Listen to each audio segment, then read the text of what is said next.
सिखौलू सहूर सिखौलू एक गावे के माई तो ही सिखौलू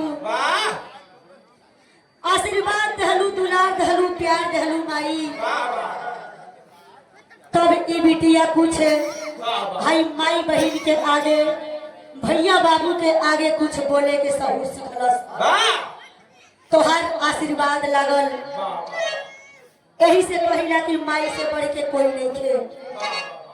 सबसे दुनिया में महान माई बाबू माई बाबू से बड़ महान केहू नहीं थे। चाहे केहू के तना आपके बड़े देवी देवता हो लेकिन माई बाबू से बढ़ के केहू नहीं थे। वंदना कब वंदना होला बाबू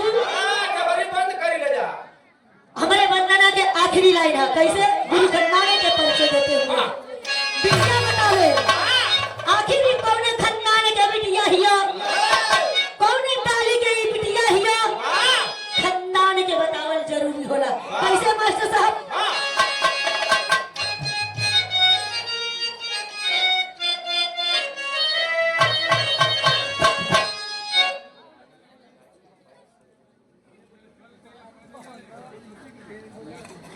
कुहारी पंचायत के पैक्स अध्यक्ष आप श्री मुन्ना तिवारी जी जमुआ के धरती से ए सागर हजारों हजार के आपके आशीर्वाद ई दुलार ई पैसा ना हजारों के आशीर्वाद हो हमारे खातिर की आपके दुलार की आपके प्यार हो हम ये चाह माई बहन भैया बाबू से कि एक बार ताली बजाकर आप लोग स्वागत कीजिए।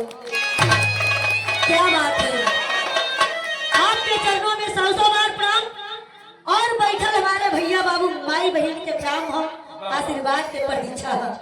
वंदना के आखिरी लाइन है गुरु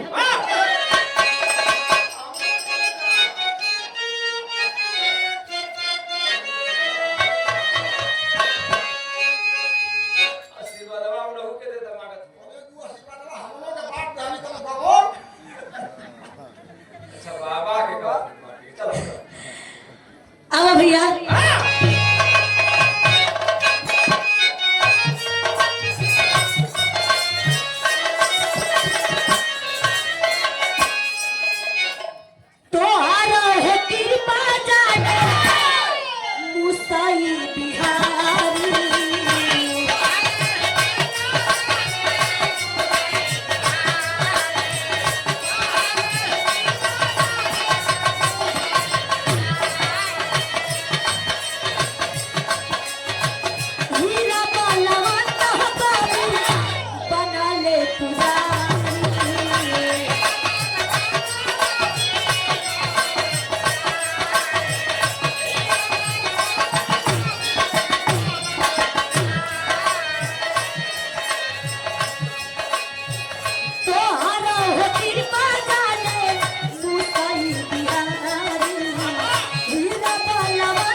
माई के है माई ज्ञान ना देती ये बिटिया यहाँ तक ना पहुँचल लेकिन बिटिया कहते है अपने मतारी से कि दिहलू बिरहा मेरी ना के ज्ञान माई हो खासे पवली हमें तो हंसे वरदान माई हो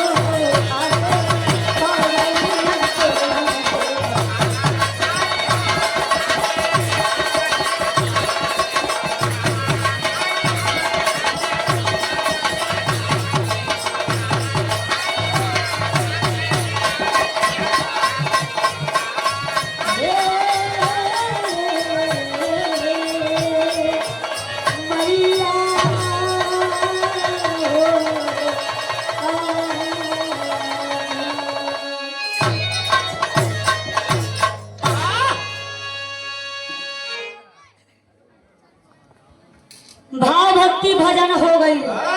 प्रसादी बाटो का लेके आल हो जा भैया प्रसादी में? आज भैया लेके आओ, हम तो घर ही रह गई।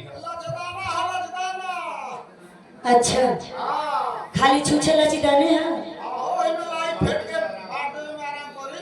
अच्छा, एक एक जना कह के सबके बटा जी।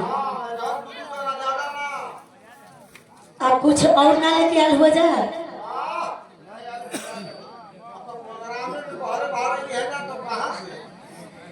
कि बगल में देवे के चलते ना ले ला जा कहा।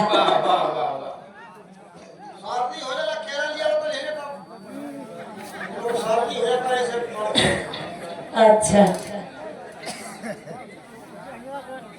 प्रसादी बट गई, महफिल सजल है। धर्मधारी इतिहासी पावन धरती है, बिरहा के धरती है।